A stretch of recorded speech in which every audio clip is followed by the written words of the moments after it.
Hey, what's going on, everyone? It's your boy here, Apollo from Down, Down, Up, Up, and it's been a while, but the usual, of course. Happy December, though, everybody. I hope everybody is ready to enjoy the holidays. We are nearly there in terms of Christmas break, close to another year. A lot of exciting stuff happening, including the usual from World Wrestling Entertainment. I am, of course, referring to WWE TLC, and it has the potential to maybe be the best show of this year. Maybe.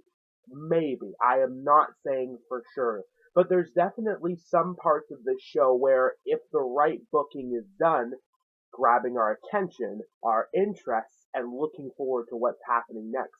Considering the raw reviews and ratings are not doing so well these days, which is sad to hear, but then again, when you think about it, I'm thinking about it from a different side, different perspective, of course.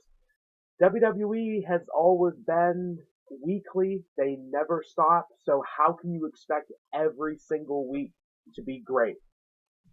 There's always a different way to look at something, and I just took a completely different way to look at one of the biggest downers WWE has had this year. But regardless of that, we're here to talk about TLC and what's about to go down. Haven't seen you guys since Survivor Series. That was a great weekend. Had a lot of fun. And of course, I was thinking, because if you all remember, WWE did put up a part of their Starcade show on the network. I was thinking of doing some kind of video for that, but then looking at what they were going to put on, I had no interest whatsoever. They really overlooked the best parts of that show, from what they put on the network show. So sadly, they did not want to give away the best parts of Starcade, but TLC, of course, we are ready. I would once again like to shout out and thank the boys at Cultaholic. Go follow them if you haven't already. They have just made it past 400,000 subscribers. Well done, boys. Rebuilding is tough, but I know you can do it. And as I always do, I look at their predictions, I look at the world around me, and I think, what do I have in mind for mine? So without any further ado, let's kick it. Also, shout out for the Christmas hat. I'm working it is what I'm doing. Um, that being said, covering up the massive amount of hair that is on my head, I have actually taken the growth challenge when it comes to hair on the head. Of course, literally, I've been doing this, I think, since October when I got dared, and I do not plan on getting a haircut until the first day of 2019. So I'm making it is what I'm doing. And surprisingly, I've been doing quite well. So again, without any further ado, let's kick it. I believe I have just passed the 3 minute mark. Long intro. That's okay. You guys are with me. Love you guys. We're doing good too. Okay, so with TLC, it feels like last year's TLC in the sense that we are having issues with illness slash injury because of the issues with Braun Strowman and Finn Balor. If you all remember last year's show, really threw a curveball, but it totally overcame the expectation.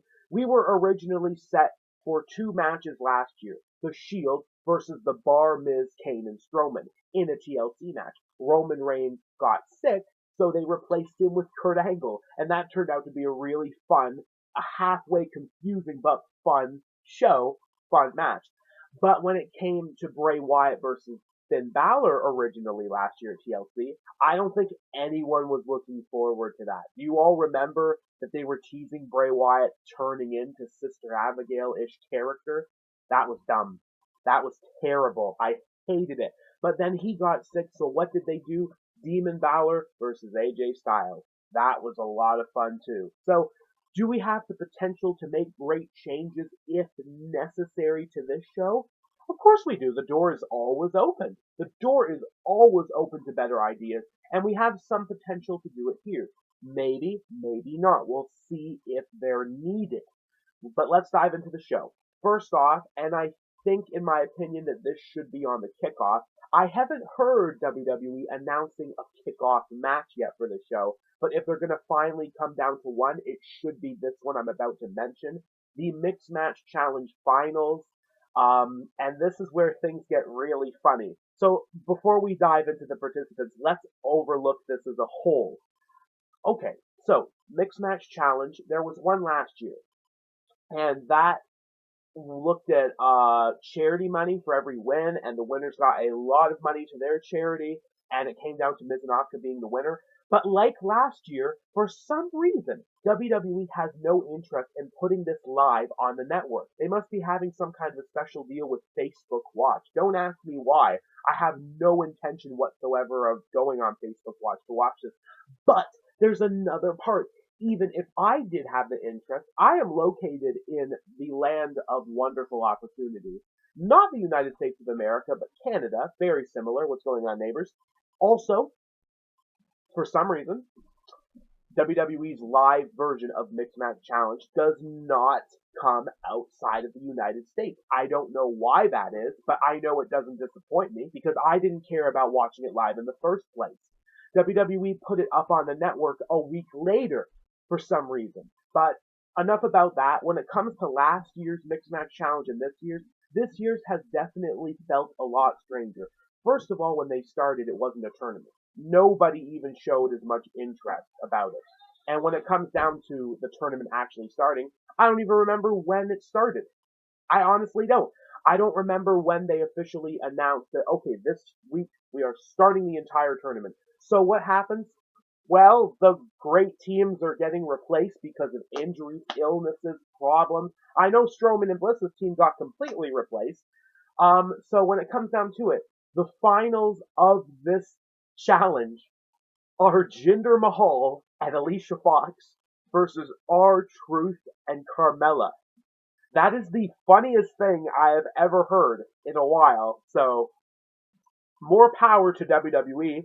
It's actually two teams I would love to see win because of one reason, not because of the vacation prize, apparently, but because I have not heard WWE disconfirming this, but the winners are supposedly going to get the number 30 spots for the Royal Rumble next year. That's right, the winners of this challenge will get the number 30 spots for the men's and women's Royal Rumble next year, aka if Jinder and Alicia win, Jinder gets number 30, Alicia gets number 30. It's as simple as that. Funny, but really weird. But the thing that worries me is WWE have not mentioned this prize. They've been talking about a vacation now, so I'm starting to think that the number 30 spot thing is canceled. I have a half and half situation here with this. On one side, I would love to see Truth or Jinder get the number 30 spots in the men's, and Alicia and Carmella get the 30 spots in the women's. More so the men's, though, just because it's Jinder and R-Truth. I love those guys. Alicia and Carmella are okay, but Jinder and Truth I have a passion for. On the minus side, though, that kind of takes away the number 30 spot, which is what we all like to look forward to seeing who it is every year, even though WWE likes to troll us some years, like in 2017. I'm going to let that sit for a minute. Remember that? Oh my gosh, the hate it got. But it was a good reason. Remember who won and how weird that was until you know what. But moving aside, this works in terms of booking because if I had not watched Cultaholic's prediction videos, I would have been 100% backing up my usual, aka Jinder Mahal. But if the number 30 spots are still on the line, I'm actually putting in the money for R-Truth and Carmella. This prediction is going to be a bit strange, ladies and gentlemen. Here's how it is. I am putting my faith or not into the stipulation that if whoever wins gets the 30 spots in the Royal Rumble. So, if that stipulation stands, I think the winners are going to be R-Truth and Carmella. Why? Well, when you think about it, this is how it could go down. In the Royal Rumble next year, we do the men's first. We do the men's first, just like last year. The only way this is going to work is if we do the men's first. Oh, well, then again, no, it could be the women's first, but I think it would be better if it was the men's first. Here's how it is. We don't see R-Truth enter number 30 in the men's. His music comes up, but he doesn't come out. And then a different person comes out. Maybe somebody who gets a bigger pop or something. Oh my god, she's number 30, no way. But R-Truth doesn't come out. But then we do the women's, and R-Truth tries to come in at number 30, and it's just a my bad moment. I don't know. I can see myself loving it, and I really like the creativity on the Cultaholic side. They mention how Truth would try the women's thing, but I'm putting my faith into the whole men's idea. However, if the number 30 spots are not up for grabs, I hate to say it, but I think if that's not on the line, I think Jinder and Alicia are going to win. I don't know why, but I feel like this prediction of mine is completely relying on the number 30 spot being up for grabs. So once again, to reiterate, because I know that was a lot to take in, thank you for your patience. If the number 30 spots are on the line, I am putting my faith into Carmella and R-Truth. If they are not on the line, Jinder Mahal and Alicia Fox. We'll see what happens. We will gladly see what happens. So moving away from that, let's dive into the rest of the show, because that was a lot to talk about, but we all have our opinions. I just had a lot to say about that match. Let's move into number 2, though. So number 2, let's talk about, what's a good thing to talk about next? You know what? Shares match. Shares match. Randy Orton and Rey Mysterio. I'm a bit surprised this even made it to the pay-per-view. There are a few things I was wondering, what would make it? Would Joe and Jeff Hardy's feud make it?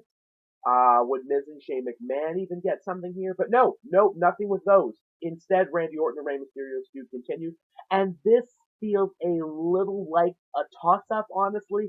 They have both gotten wins over each other in the past month and a half-ish, maybe even 2 months, honestly. Actually, no, when was Crown Jewel? Wasn't that at the beginning of November? So no, it's been more than 2 months since they've really started their program, where Ray got a quick one over Randy at Crown Jewel. Let's all remember that show. And then Orton got one over Mysterio on SmackDown a bit later, when he caught that beautiful RKO when Mysterio was trying to do a slide out of the ring. That was great. So we've done this feud. Ray, on his birthday, came back on SmackDown this week and got some chair shots on Randy. This feud feels like it's not going to finish at TLC. That's what I'm honestly thinking. I don't know if they want to do a program with Ray and Nakamura for the U.S. title. I thought that's what we were going to dive into right away. But now it seems like Rusev is in Nakamura's side, but there's no match made for them at TLC. Maybe that'll be the kickoff match. And if it is going to be a kickoff match, I'm going to put my money on Rusev. I think he's just going to get it because Nakamura just has flopped at this point. He didn't get the win of Rollins in Survivor Series. That tells me there's no faith. Nope. Even though, of course, we were doing the whole Raw shutout, I don't care about that being a factor. Nakamura did not win, and that just, any credibility left down the toilet it goes. Sorry, Shinsuke, it's not your fault, buddy. But when it comes back to Orton Mysterio, I am putting my money on Randy Orton for this one. I don't think Orton's going to lose on pay-per-view right now, especially in a chairs match. Ray can try, but I like the springboard idea Cultaholic Labs had, Ray jumping from the rope, Orton getting a chair shot, maybe an RKO in a chair, something like that. I think it's Randy Orton's for the taking. That's what I believe in. But let's move on to another match. Let's talk about the Cruiserweight Championship match. Buddy Murphy defending against Cedric Alexander. It is the rematch. They are 1-1 in singles competition on TV, although Cedric got a win in a tag team match a bit ago. 205 Live has been exciting lately. If you've not seen Grand Metalik and Buddy Murphy's match from this week on 205, I seriously recommend you go watch it. It was really good. Another match of the year candidate for that show. And of course, Cedric and Tony Nese had another great match. They always do. So, who wins this one, though? I can't put my money against Buddy Murphy. I'm picking Buddy Murphy for this one. He's still new in the championship scene. He's doing really well. I don't see the point in Cedric taking the championship back. Does not make sense to me right now. So, nope. I think we might eventually be leading into a Cedric heel turn on Ali. And Ali got some big focus this week, didn't he? Against Daniel Bryan on SmackDown. He's a great competitor. Mustafa Ali, man. They know. And I hope Bryan's getting a lot more custom control. We'll get to talk about Daniel Bryan later, though. So that's my opinion on the Cruiserweight Championship scene. What's another good one to just go now? Tables match. Natalya, Ruby Riott. This might be the kickoff match. Although, the fact that they've thrown so much with Jim Neidhart into this feud tells me it might make it to the main show. Maybe the second match of the night. I don't see them kicking off with this. We need a good, strong kickoff. Maybe the SmackDown Tag Team Championships. So, but when it comes to this tables match, it's gonna be Natalia, isn't it? Like, are they really gonna have Ruby Riott win? Are they really gonna do some kind of stupid TLC screw job? They backed themselves into a corner on this one, and I don't know, man. I'm picking Natalia. This is how really, really. That's just gonna feel so wrong if Natalia loses this match. So I'm picking Natalia. I don't have much to say about this one. Okay, well, I just talked about the SmackDown Tag Team Championship. Let's talk about that. So we have the Usos, the New Day, and the Bar in a triple threat tag team match for those titles. It's a disappointment that this match has no stipulation, not a ladder match, TLC match, nothing like that. I know the SmackDown TLC match is going to kill with the ladies, but this had the potential to be a great match with a stipulation. Even an elimination match or a 2 out of 3 falls match, something crazy like that. But that's okay because we know they're going to kill it. Everyone keeps complaining about how the SmackDown Tag Team division is so repetitive. That may be true. However, if they continually keep delivering in every match I watch, I have no complaints. That's why I love the New Day Usos feud last year and part of this year, and everything to do with the Bar, because the wrestling is so good. It is so good. How can it get that much hate on it? They're so awesome. So who's winning this one? It looks like that the Bar are going to lose the title, but I have a big gamble prediction on this show. Would you all like to hear it? Of course you would. Here's my prediction. I see the Bar retaining thanks to the returning Bludgeon Brothers. That's right. It's been a while. I don't know what the condition is of Rowan. I know Harper is still good to go at any time. I think the Bludgeon Brothers are returning.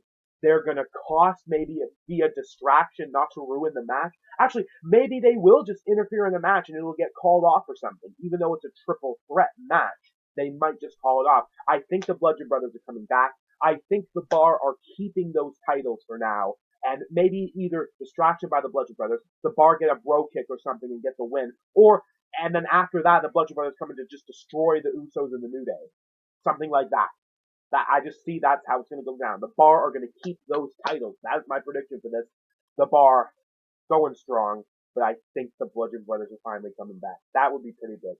On the upside, though, let's go back to Raw with some of the more, in my opinion, lackluster matches, I hate to say. This ladder match with a guitar hanging. Oh, what a gimmick match this is. I was not impressed to hear about this because in my mind I was thinking, okay, we're just doing Elias Lashley, we'll get it over with, nothing too impressive. But then they threw this stipulation on it. I don't know, because do you know what this reminds me of? It reminds me of that sledgehammer hanging from the ring, like Kevin Nash trying to get it. Oh, it wasn't good. It wasn't good. That's really all I have to say about that. So, once again, though, the rules are you can climb up, grab the guitar, and use it as a weapon, but the match still ends, I think, via pinfall or submission or something. I don't know. It doesn't really sound that interesting. You guys should know already. Who am I taking, though? This is where I feel like I'm throwing a bit of a gamble, but I'm taking Elias. He has just kind of been put down lately, and he just turned face recently. He was getting some decent wins. His one over Ziggler was good, but now this has been happening to him the past few weeks. He just needs something. So I'm picking Elias. I don't care for Lashley at all now, so I'm taking Elias on this one. On the upside, though, what we had in the terms of our next match to discuss, Drew McIntyre versus Finn Balor, that might not even be happening. Why? Well, it looks like Finn Balor's sick, which is really ironic because last year it was his opponent who was sick at this show, Bray Wyatt. But now Finn Balor might be ill. I think some condition he got in South Africa. I'm not too familiar with the details of this right now, but I don't think he's going to be making it. Regardless if he does or not, I'm picking Drew McIntyre. He's not getting pinned at this show. Makes no sense to me whatsoever. If it's Finn, then great. You're going to get kicked by Drew, in my opinion, anyway. If it's not, I still see Drew McIntyre winning whatever he's doing. Or maybe the whole thing will get called off whatsoever. I don't know. I have no idea. So I'm picking Drew McIntyre. But now let's talk about the last of the trilogy of this new heel stable when it comes to Lashley, McIntyre, Corbin. What's Corbin gonna do? That's what a lot of people have been asking about, and there hasn't really been a solid answer. And why is that? It's because he just had arm surgery. He just had shoulder surgery, did he not? So does he come back? Well, the company has been trying to convince us that he is. I'm not so sure about that because we're supposed to have a TLC match. Bray Wyatt, no, whoa. We'll talk about Bray Wyatt in just a second. Baron Corbin versus Braun Strowman is supposed to be the TLC match that's happening, with the stipulations that if Braun wins, he gets a Universal title match at the Royal Rumble. If Corbin wins, he gets to be the permanent general manager of Raw. This has the potential to be the most disappointing or possibly shocking part of the night. Why? Well, if Corbin wins via forfeit or even beats Strowman or a replacement, wow, that's gonna feel low. But the thing that worries me is Corbin just took a loss against Rollins in a TLC match this past Monday. Does he lose again? Or do we have to put up with this terrible GM situation? Oh, part of me thinks we are. I'm not at all looking forward to it. It's very depressing. But I'm gonna go against it because I need to hope in something right now. I'm not picking Corbin. If Strowman comes back, I think he's gonna win. It's not even a TLC match where you need to climb and grab something. It's a pin or submission TLC match. So work it. If he gets replaced, especially if it's Bray Wyatt, I'm looking forward to what exactly is gonna happen. So yeah, let's keep our minds about Bray Wyatt. He might be replacing Corbin. Strowman, if things keep getting out of hand. I'm talking about this way too much. So my pick is everything except Baron Corbin. I'm going against Baron Corbin on this one. But let's try now. I think there's 12 matches booked. We've gone through 8. Let's talk about the last 4. First off, the IC title match. Oh, what could have been. It started so good. Roman Reigns, well, this isn't good. It's just the program started off good. Sadly, Roman Reigns, of course, he came out telling us that leukemia has been seriously bothering him again, had to vacate the Universal title and leave. Ambrose and Rollins are still here. They're looking to win those tag titles. They win the tag titles, and then Dean Ambrose, he puts the nail in the back and betrays Seth Rollins. It was crazy. Absolutely crazy that they did that night. But then what happens? Well, Dean Ambrose gets some vaccinations. And when that happened, I made a prediction. And it came true. I told everyone that I thought Dean Ambrose's new gimmick was a germaphobe. What does he do? He comes out with a gas mask. I'm telling everyone how he's disgusted with their hygiene. Oh my god. It was kind of what I was expecting, and I'm sad to say that.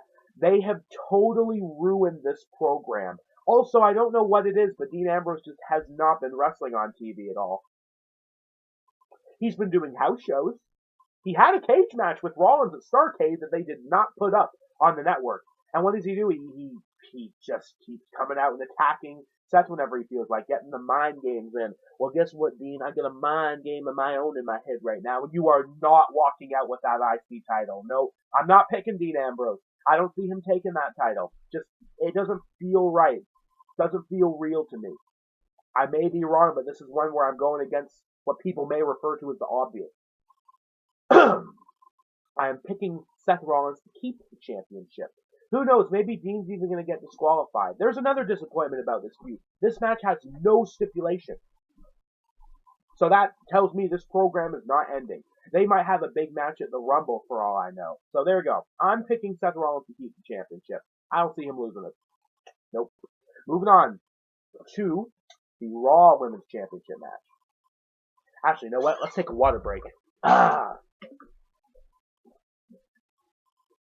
You can tell I'm invested in this show since I've spent just about 25 minutes discussing it with you all. So, need that H2O. Let's talk about the Raw Women's Championship match. Now, when Nia Jax won the Battle Royal at Evolution, I was pleased. It was my prediction. The heel turn, though, I wasn't really sure about. And then the whole Tamina thing, and doing it for Roman, and then becoming the face breaker or whatever when she accidentally gave Becky Lynch a concussion. It's surprisingly given her the most heel heat she's ever had in her career. And, oh boy, it would feel so weird if Nia Jax actually walked out with that Raw Women's title and a win over Rousey. Because the thing is, at TLC, there could be interference from Charlotte or Becky. It could be crazy. In both women's championship matches, there is the potential to just totally ruin it. But, ooh, I don't know, guys. I don't know that this is something I've thought about, and I still in my head just cannot come to a fair conclusion. I know a lot of people would think it's crazy, but you know what? I'm just gonna go for it. I'm gonna gamble again because it's fun. I'm gonna pick Nia Jax to win the Raw Women's title. That sounds absolutely mental, but I see it happening. I think that Charlotte and or Becky, something might cost Ronda the title. It would feel absolutely insane, but I see it happening. I can see them doing it because this is the biggest heel heat Nia's ever had, and Ronda would maybe win the Rumble and go after the SmackDown title. There's a potential for so many weird things with the show. I know this sounds crazy, but again, opinion is opinion. I'm picking Nia Jax for this match. Okay, but after that, let's go back to COMC's WWE Championship match. Daniel Bryan, AJ Styles, the rematch from SmackDown when Bryan turned heel and won the title. Well, this doesn't have a stipulation either, so boo-hoo, I guess. But I'm sure it'll be good, and I have Daniel Bryan keeping the championship.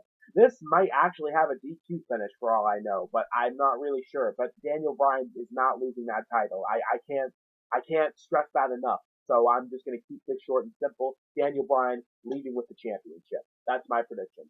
Last match, though, a match that really deserves the main event. It's the SmackDown Women's TLC match for the SmackDown Women's Championship. Becky Lynch is back. Hopefully will be wrestling on the show. She's defending against Charlotte and Asuka. Who wins? Well, it's a tough one. Yeah, it's a really tough one. Because this is the pay-per-view where Becky lost her other SmackDown Women's title. So, oh boy. Oh boy, boy, boy. I sadly cannot see Asuka winning it. I know WWE don't have enough faith in her yet, and that really pains me to say that. So I'm not picking Asuka. Is it Becky or is it Charlotte? That's what this decision comes down to. Again, some of these matches are incredibly tedious to predict. But after a lot of consideration and planning, and especially my prediction when it comes to the Ronda Rousey situation, I'm picking Becky Lynch. I would love to see her title reign continue for at least another month and a half, maybe making it to the Rumble even. I don't know. I don't know, guys. This just has the potential to be a very weird show. But on the other hand, it has the potential to deliver nothing out of the ordinary. But we'll see when we get there. That's the fun of it all. We're ending off 2018 with a very hopeful, good show. You can't ask for too much more than that. Well, we could, but if we don't get it, then we'll be disappointed. Thank you all so much for watching. I really appreciate the support, especially during this time of year. We are building our way back up to the most exciting part of the year, WrestleMania season, aka Royal Rumble season, and last year's was great, aka this year's was great. Still 2018, obviously. So, getting closer. Getting closer. Thank you all for watching. Like, share, subscribe. Let me know what you guys want to see at TLC. What are you expecting? What do you think is going to be match of the night? What are the repercussions? Tell me in the comments below. I will see you all Monday for my results and review video. Keep it real. Happy holidays.